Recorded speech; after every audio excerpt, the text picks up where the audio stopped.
মুখ্যমন্ত্রীর মুখের কথায় আশ্বস্ত নয় চাকরিহারা শিক্ষকেরা। স্থায়ী সমাধানের দাবি। জেলায় জেলায় ডিআই অফিস ঘেরাও অভিযানের ধুন্ধুমার। মালদহে ডিআই অফিস ঘেরাও যোগ্য শিক্ষকদের। দপ্তরে ঢুকতে গেলে পুলিশের সঙ্গে বাগবিতণ্ডা। মুখ্যমন্ত্রীর প্রতিশ্রুতি মানতে পারছি না বলে দাবি চাকরিহারা শিক্ষকের। আমাদের পুলিশেরা প্রথমে বাধা দিয়েছেন, আরো কে ছিল আমরা তাদেরকে চিনি না, তারা শিক্ষক আদেও কিনা তা আমরা জানি না, তারা বাধা দিয়েছে আমাদের। কোথা থেকে কারা চলে এসেছে আমরা কিচ্ছু জানি না। মহিলা পুলিশ কেউ নেই, কোনো মহিলা পুলিশ নেই এখানে, প্রোটেকশনেরও কোনো ব্যাপার নেই। আমরা মুখ্যমন্ত্রীর প্রতিশ্রুতি মানতে পারছি না। আশ্বাস দিয়েছেন, তার সাথে বাস্তবতা বিস্তর খারাপ। যত সময় যাচ্ছে, যত ঘন্টা যাচ্ছে, চোখে পড়ছে, এটা আমরা কোনোভাবে মেনে নিতে পারবো না।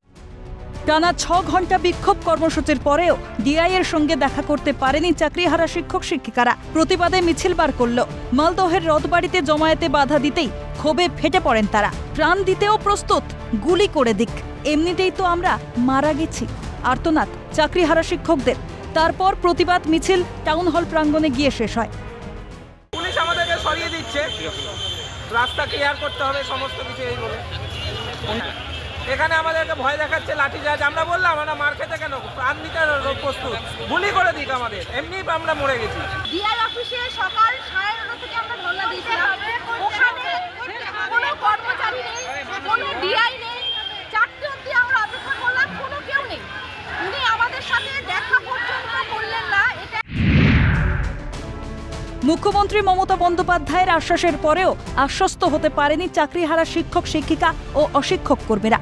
উত্তর দিনাজপুরের রায়গঞ্জের কর্ণজোড়ায় ডিআই অফিস অভিযানে গিয়ে জেলা শাসকের দপ্তরের সামনে দাঁড়িয়ে বিক্ষোভ দেখান চাকরিহারা শিক্ষকেরা। ডিআই অফিসে প্রবেশ করতে গেলে পুলিশি বাধার মুখে পড়তে হয় তাদের। তারা সুপ্রিম কোর্টে বলে দিচ্ছে একাধারে যোগ্য আছে, একাধারে অযোগ্য আছে। তা সত্ত্বেও আমরা কেন আজকে রাস্তায়, আজকে কেন আমাদের চাকরি চলে গেল? আমরা চাই সেই original data mirror image publish করে, প্রপার ওয়েতে সেগ্রিগেশন করে, সেই সেগ্রিগেশনে টেন্টেড নন টেন্টেড করে সেই ডেটা যেন সুপ্রিম কোর্টে পাবলিশ করা হয়। বালুরঘাট শহরে বিক্ষোভ শুরু করে আন্দোলনে নামলেন চাকরিহারা শিক্ষক শিক্ষিকারা। প্রথমে ডিআই অফিসে পুলিশ ঢুকতে বাধা দিলে তুমুল বচসা ও ধস্তাধস্তি শুরু হয়। ডিআই অফিসে ঢুকে পড়েন চাকরিহারা শিক্ষকেরা। আপনারা যত তাড়াতাড়ি সম্ভব এই জায়গাগুলোকে ক্লিয়ার করে আমাদের সসম্মানে এবং স্যালারি চালু রেখে আমাদেরকে আমাদের জায়গায় ফিরিয়ে দিন। আমাদের একটাই দাবি, আপনারা কিভাবে লিস্ট বের করবেন, কোথা থেকে বের করবেন সেটা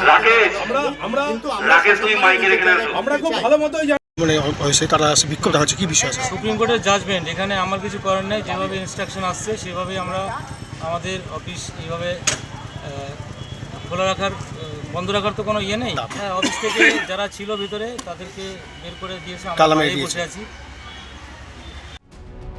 ওএমআর শিট প্রকাশ্যে আনুক।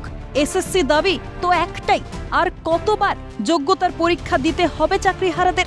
কোন দিকে এগোবে 26,000 শিক্ষকের ভবিষ্যৎ? সমুখ লাহিড়ী, নন্দদুলাল সরকার ও শঙ্কর কুমার রায়ের রিপোর্ট, ক্যালকাটা নিউজ।